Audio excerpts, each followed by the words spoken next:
안녕하십니까. 이어서 경남 뉴스입니다. 국내 조선업체들이 겪고 있는 적자는 대부분 원유 시추 설비 등을 만드는 해양 플랜트 사업에서 발생하고 있습니다. 화려한 수주 실적과 함께 외형은 크게 성장했지만 자체 기술력은 부족하기 때문인데요. 김소영 기자가 취재했습니다. 국내 한 조선업체가 지난 2월 인도한 세계 최대 원유 생산 설비입니다.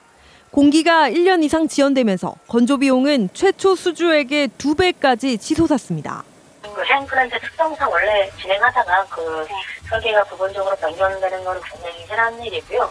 바다 위 정유 공장이라 불리며 미래 먹거리 산업으로 주목받았던 해양 플랜트가 조선업체들의 부실을 키우는 애물단지가 되어가고 있습니다. 자체 기술력의 부재가 가장 큰 원인입니다. 해양 플랜트는 프로젝트마다 맞춤형으로 제작되기 때문에 기본 설계 과정이 가장 중요합니다. 하지만 국내 조선업체들은 이러한 기본 설계 능력이 없습니다. 유럽 업체들로부터 기본 설계를 넘겨받아 이를 토대로 생산 설계와 건조만 해온 겁니다. 결국 설계 변경 때마다 공정은 무기한 지연되고 이 과정에서 손실도 불어납니다. 설계 과정에서 정확한 건조 비용에 대한 분석이 안 되다 보니 저가 수주도 반복됩니다. 핵심 기술에 해당하는 그런 영역이기 때문에 굉장히 좀 그 마진이 많은 그런 영역일 수 있습니다. 우리나라에서 그 부분까지는 하지 못하고 있고요. 핵심 기자재의 80%를 수입에 의존하다 보니 부품 원가도 높을 수밖에 없습니다. 검증된 걸 쓰지 검증 안 된 걸 안 쓰다 그러잖아요. 어느 공사에서 우리 부속을 몇 프로 썼다 하는 게 그걸 계속 올려가면서 해야지. 해양 플랜트의 내실을 다지기 위한 체질 개선이 시급해지고 있습니다. KBS 뉴스 김소영입니다. 며칠 전 마산 로봇랜드가 새 사업자 선정으로 공사가 재개된다는 소식 전해드렸었죠. 그런데 경상남도가 전격 철수 결정을 내렸습니다. 새 민간 사업자와의 협상 내용과 절차를 두고 창원시가 반발하자 내린 결정인데 대규모 개발 사업이 무산될 위기입니다. 천연수 기자가 보도합니다. 126만 제곱미터의 로봇을 주제로 한 관광 레저 시설이 들어설 로봇랜드. 창원시 1,100억 원, 경상남도 1,000억 원, 민간 자본 4,300억 원 등 7천억 원 투자 규모입니다.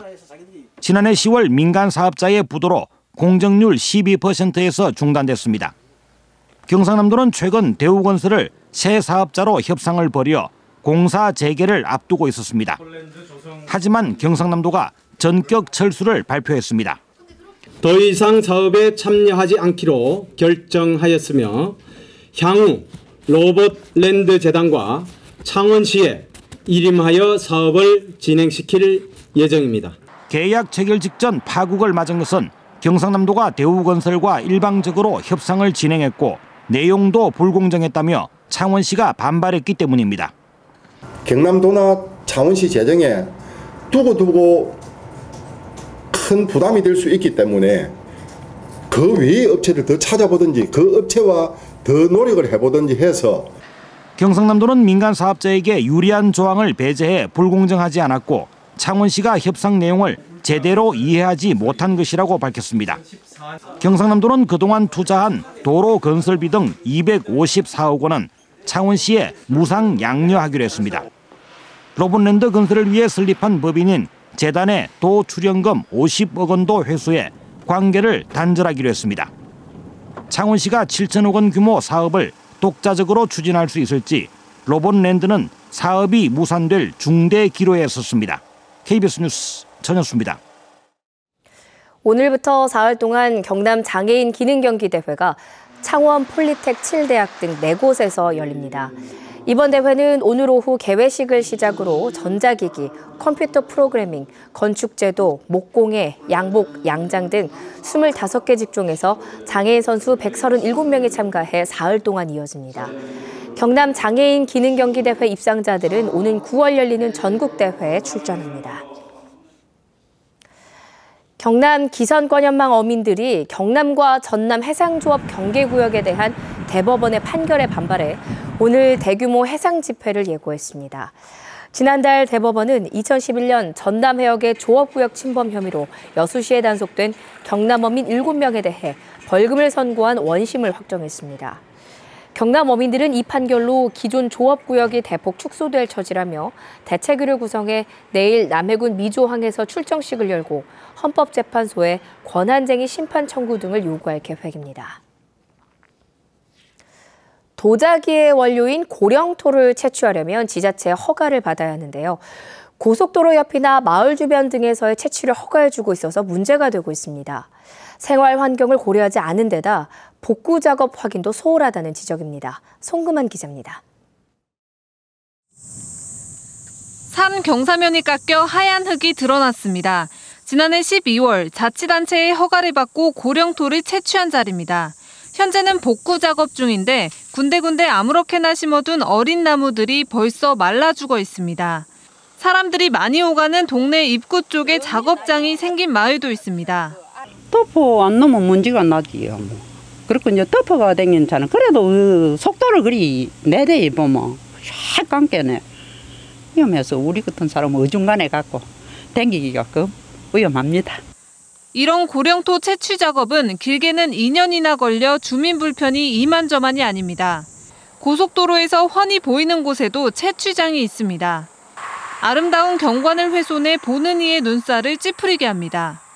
가시권 내에는 되도록이면 이제 그런 허가지는 관리를 좀 더 철저히 해서 앞으로는 이런 문제가 없도록 빨리 복구를 할 수 있게끔 허가 기간도 짧게 주고 복구도 빨리 할 수 있게끔 그렇게 이제 관리를 계속해 나갈 계획입니다. 현재 산청군에서 고령토 채취 작업이 진행 중인 곳은 모두 12곳. 한 번 채취가 시작되면 완벽한 복구는 힘들기 때문에 더 엄격한 허가와 관리 감독이 필요하다는 지적이 나옵니다. KBS 뉴스 송금환입니다.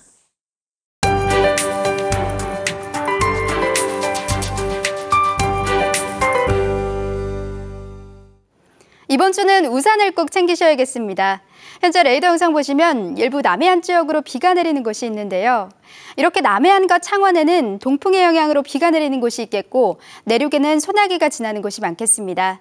예상 강수량은 오늘 자정까지 10mm 미만으로 많진 않겠습니다.